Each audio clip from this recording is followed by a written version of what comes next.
Rayuta del Sol Spanish Immersion Early Learning Center had just opened for the day. Parents were dropping off their kids when eyewitnesses say federal immigration agents chased a woman who cares for infants inside the school, then forcibly took her out.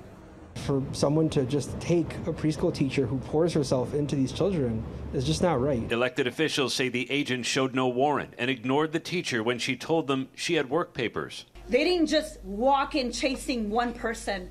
They went into multiple rooms asking and looking for teachers while children were present.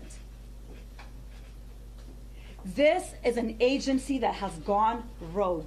In a statement, the Department of Homeland Security said officers attempted to conduct a targeted traffic stop, but the male driver and female passenger ran into a daycare and attempted to barricade themselves inside. ICE said the teacher, Diana Galliano, entered the country illegally in 2023 and last month tried to smuggle in her children. Congressman Mike Quigley says Galliano has a work permit and legal documentation. No parent should ever have to explain to their child why their teacher was dragged away by armed officers. And no teacher should fear that showing up to work to care for and educate kids could result in their arrest. Rayito! Rayito! The community demanding the woman's release. For this to be a reality of all the parents standing here is insane. It is surreal. It is a nightmare. All of this occurred as a federal judge in Chicago is considering whether to put restrictions on certain tactics of immigration agents. And in this teachers' community, there is real worry, guys, about where these ICE agents may go next. Understandable. This is the book of Lamentations, chapter 4. In verse 17, it says, "As for us, our eyes as yet failed for our vain help. In our watching, we have watched for a nation that could not save us." Verse 18, "They hunt our steps, that we cannot go in our streets. Our end is near, our days are fulfilled, our end is come." Verse 19, "Our persecutors are swifter than the eagles of heaven. They pursued us upon the mountains. They laid wait for us in the wilderness." All right, Shalom. I want to give all the praise, honor, and glory to Yahweh Bahasham, Yahweh Shai Bahasham Rakakwadash. Double honors to the apostles and elders, the great millstone who taught me this truth. Shalom to the hopeful elect. I'm back with another quick lesson through the Holy Spirit of the Rakakwadash. And jumping right into this article here from abcnews.go.com. The headline reads here, it says, "Federal agents deployed to Charlotte, North Carolina for immigration enforcement despite rejections from local leaders." It says the operation has been dubbed, quote, "Charlotte's Web," sources said. All right. So again, you know, Esau is on the hunt for you Israelites, you so-called Negro, Latino, Native Americans, and Hispanics. And as we've been seeing as of lately, you know, he's deploying troops all over America. Okay, because right now we're in the midst of martial law, a police state that's happening, man. Okay, so he's hitting all the major cities across the U.S. to come after Jake. This video here, this is from MS Now. DHS launches Operation Charlotte's Web in North Carolina despite protests from local officials. In Trump's extreme immigration crackdown, the Department of Homeland Security officially announcing its latest operation in Charlotte, North Carolina, and they are calling it Operation Charlotte's Web. MS Now just received this statement from DHS Assistant Secretary Tricia McLaughlin, reading in part, quote, "We are surging DHS law enforcement to Charlotte to ensure Americans are safe and public safety threats are removed." Joining us now is Pulitzer Prize-winning staff writer for The Atlantic, Caitlin Dickerson. Also with us is MS Now contributor and friend of the show, Paula Ramos. She's the author of Defectors, The Rise of the Latino Far Right and What It Means for America. Caitlin, it's great to have you here on the show. I'm going to start with you and begin with your reaction to Operation Charlotte's Web. Bovino, I guess, leaving Chicago, now turning his sights to North Carolina. My reaction is that the administration, it seems to be having a lot of fun with this. They're not slowing down at all. And, they've already deported more than 500,000 people. That's a huge number. And they've promised that those numbers are only going to increase. They're only going to accelerate more. At the same time that we're seeing so many troubling aspects of this crackdown. I mean, not just deportations that the public thinks have gone too far and that they're targeting people who've lived in the United States for years or decades, who have American-born children, but also U.S. citizens being swept up.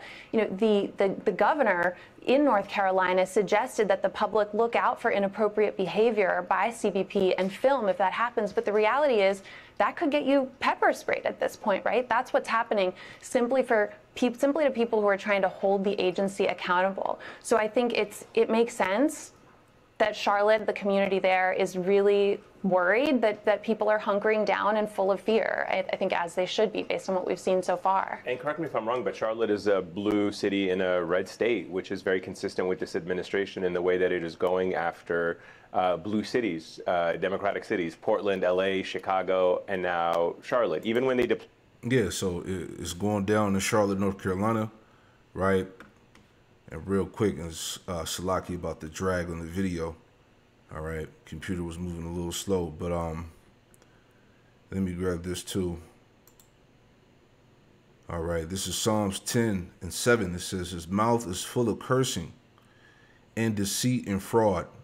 Under his tongue is mischief and vanity. Verse 8, it says, he sitteth in the lurking places of the villages. In the secret places do he murder the innocent. His eyes are privily set against the poor, which the poor represents you Israelites. Okay? Those that can't defend themselves. Okay? And this is who they're coming after. All right? So and we saw a few videos, at camp. I don't remember seeing any, but I know a few videos that I had watched. They were they were in these remote locations, basically hiding out, and they were jumping out on the on some Northern Kingdom Jakes. There's a couple of videos that went viral. All right, but this is exactly what they're doing. All right, he sitteth in the lurking places of the villages. In the secret places do he murder the innocent. His eyes are privily set against the poor. Right? Verse 9, it says, he lieth in wait secretly as a lion in his den. See? And this is what they're doing. It says, he lieth in wait to catch the poor. He doeth catch the poor when he draweth him into his net. Yeah, these various traps. Okay? It says, verse 10, he croucheth and humbleth himself that the poor may fall by his strong ones, which is going into them to those troops, man. Okay? So this is what he's doing. He's taking advantage of the poor. All right, he's coming after Jake. All right? And they're not sparing nobody. It doesn't matter if you have proof that you're a so-called American citizen. If they pull up on you, it's pretty much you're done for. That's what all the videos have been showing. They don't care. Snatching people out of cars, out of stores. All right? Hey, this is the devil that the Bible speaks of, deployed the National Guard. It was to D.C. and Memphis in red states. I mean, obviously Tennessee, red state, but same with North Carolina. It's a red state, but they're going after the blue city. Exactly. I mean, it's the formula we already know. It's a Democratic stronghold. Remember that in 2012 they had the National Convention. Yeah. Huge black and brown population. Over 150,000 people just in Charlotte are foreign-born. But I think the question then is, to your point, so what does this next iteration look like? Now, what is... Yeah, huge black and brown population. It's you Israelites, it's you Jakes. It's all about Israel, man. All right? This is all tied into Jacob's trouble. What does it mean to escalate, given everything we know, given everything we've seen in Chicago, in LA, in Portland? What does a breaking point look like?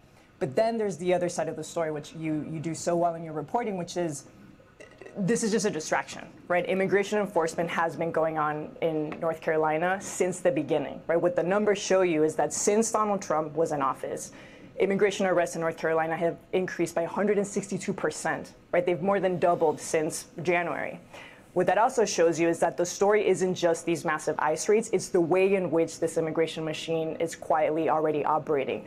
most of these arrests that are taking place in North Carolina are happening this way, which is these partnerships between local law enforcement and ICE agents. And so the story isn't what we're used to talking about. It's not what the cell phones are capturing. It's the way in which this quiet machine is operating in a very effective and efficient way. Well, Caitlin, that's in your searing story, which you start out, in a Virginia courtroom and talking about almost just how normal this has gotten and how quick and swift, and a Virginia father who was upset that he would be deported and have to leave his 5-year-old son, and you struggle to locate him over the course of your reporting. But you point out that the viral incidents actually aren't exceptions. That's the norm, which is so scary. So let's talk about that story. Sure. Yeah, Paola said it exactly right when she said that what's happening right now is very quiet. So it looks loud, right? There's this chaos and these clashes that are happening in the streets,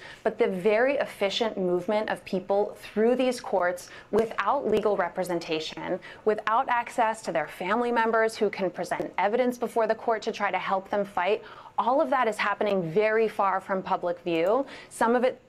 Yeah, these are those these are those deputized militia groups, man. And they're strategically hunting Jake down. This is why we read the Lamentations 4. They hunt our steps that we cannot go on our streets, This is Psalm 140:4. It says, "Keep me, O Lord, Yahweh Shemel Shai, from the hands of the wicked. Preserve me from the violent men who have proposed to overthrow my goings." Verse 5, "The proud have hid a snare for me," right? The traps. "And cords, they have spread a net by the wayside. They have set gins for me, Salah." So this is what these damn devils are doing, man. Okay? They're not authorized. These are those militia groups, man. Okay? These far right wingers, that have been given that power, to have their way. Okay? So they're just hopping out, snatching Jake up in broad daylight. Okay, and this is the norm, as they were talking about. Hey, this is the norm all over these major cities right now, man. Because remember, Trump has given these devils that green light, man. Isaiah 10:5, I always bring that out, how the Assyrian was given the charge, to tread Jake down like the mire in the streets. So this is happening. Okay? Through these partnerships with police that Paola mentioned, also in these massive detention facilities. Most people right now are being housed in places like Georgia and Louisiana and Texas, places where there is no press, where there are no protests, and where people don't really have access to due process right now. So I sat in that Virginia courtroom because I wanted to just kind of get a sense of what a day in this world and Trump's immigration crackdown looks like. And I saw case after case of the kind that has gone viral, people who've become household names. Those types of stories were almost a dime a dozen in this court. But we were not hearing about them because, remember, on top of everything that we've mentioned, this crackdown is targeting people who don't feel comfortable, in many cases, broadcasting their stories, who have fear, who maybe have other family members who are worried about being swept up. And so the reality is that this crackdown is moving so quickly, it's just impossible for us to keep up and to really grapple with the full scope of it in this moment. Paola, the thing that I keep coming back to, that we've talked about pretty much every time we've had you on the show, is that even in the viral moments that have been captured that are horrifying, like, for example, the case in Chicago where a man says that he and his 1-year-old child were pepper sprayed, just horrifying footage of this little child crying because they've been basically the victim of state-sanctioned child abuse. Even when those things do come in public view, unlike all of these invisible cases, there still isn't the same overwhelming public rejection of these events. When the child separation policy happened, and I know you covered that exhaustively in the first administration, it was among the most unpopular things that had ever been polled on in the history of polling of all major policies. There was this massive unified public outcry that Americans were unwilling to tolerate this, again, effective state-sanctioned child abuse of children, even if they were foreigners. That maybe Americans had some reservations about having the foreigners invading our country. and somehow we're past it. I don't know how to reconcile that moment in American history with the one that we have now. So the last time we talked, Antonia said something along the lines of, will Americans forget? No, where does the memory go? I've been thinking about it. I think perhaps Americans will forget, but the people that will not forget are the young Latinos like that kid that will grow up. And I think we're about to see a very similar pattern that we saw during Joe Arpaio's era in Arizona, where there was this generation of young Latinos that are carrying this intergenerational trauma based literally on the images that we're seeing now, that have seen their parents being criminalized, that have felt it during Trump's first administration. They're feeling it now again.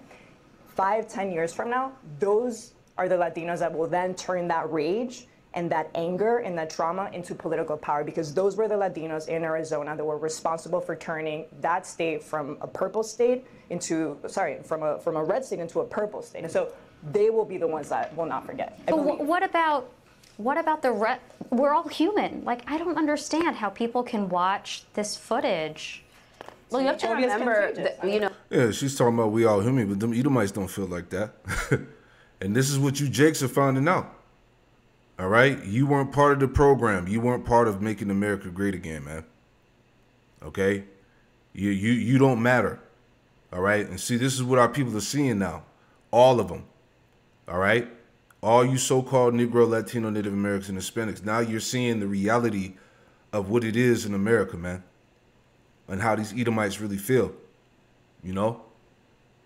They're watching. There's actually sort of a battle, a sort of image and aesthetic battle happening in the immigration sphere as well. So while we have governors like J.B. Pritzker saying, please take out your phones, record what's happening, ICE is going out with cameramen making content. Yes. DHS is putting out propaganda with joke filters. And so there are two stories of this. And, you know, there are Americans who are rightfully outraged by what we just showed on our screen, a baby crying from, yes, and it's relishing it. They believe they're engaged in some kind of holy war.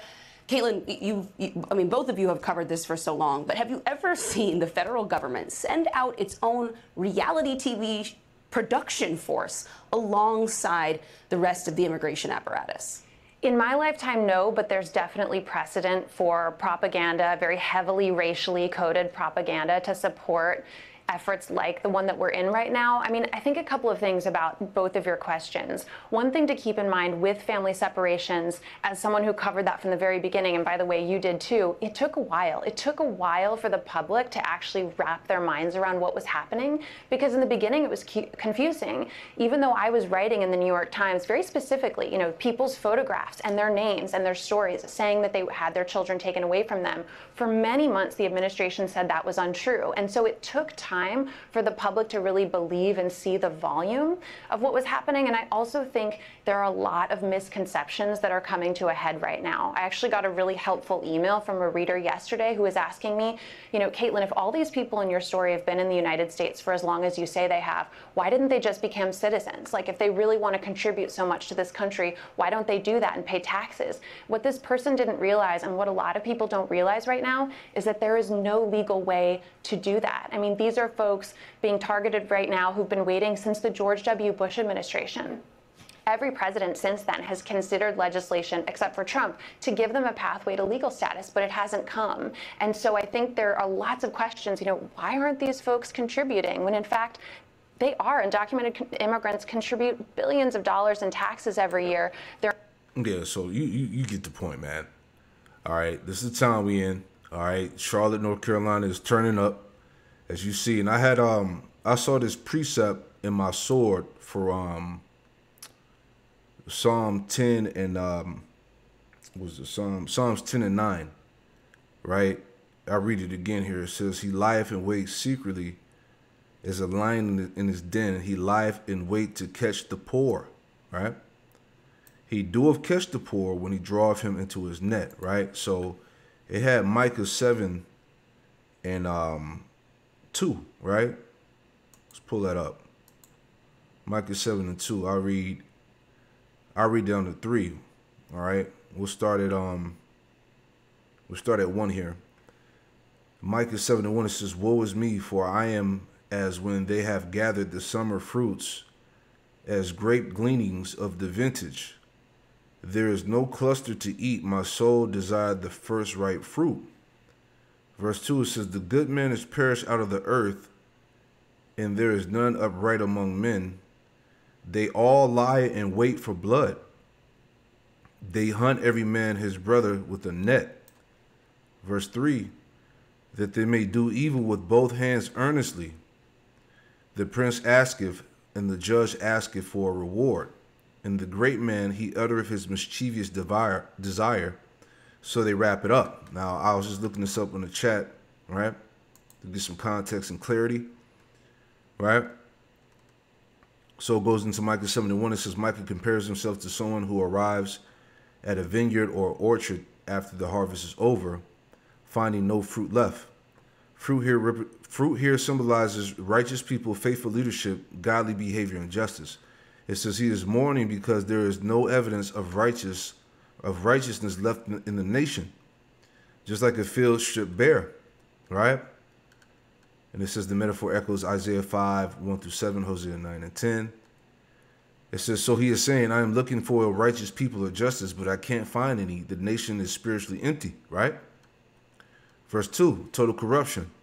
Michael goes deeper. It says, the good man, quote unquote, godly, honest person has vanished. The quote upright, those who stand for righteousness, are gone. People are living in violence, deceit, and betrayal, even against their own brothers, right? It says they hunt every man his brother with the net, means people are trapping, deceiving, and using one another for gain, like predators, not neighbors. And what's heavy is that even in these ICE agencies or whatever, these in these groups, you know, you got Jake that's working for ICE, okay, that's snatching up his own brother. All right, we've seen the videos, man. You know, you got Judites, you got some Northern Kingdom Jakes up in there. All right, so they're doing the work. They're doing the work of the devil, right?